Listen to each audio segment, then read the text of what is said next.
Huwag mong isipin ang mga negatibo, huwag mong hayaang mawala ang mga ngiti mo.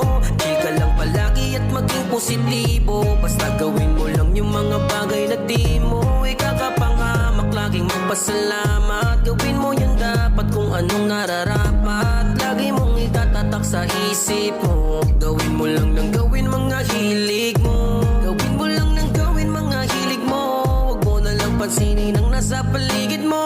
Alisin ang mga negatibo, buksan ang mga ngiti mo, palayain sa isipan ang mga tangan na hindi mo malis sa sarili mo. Ba't lagi kang nakakulong? Di naman yung sagot sa lahat ng iyong tanong. Lahat tayo ay may pag-asa na matamasa, na makamit yung magandang buhay at magandang umaga. Di lang naman ikaw ang may bitbit na mga suliranin. Isipin mo na lamang laging may Diyos ka at panalangin. Gawin mo na lamang kung ano ang dapat.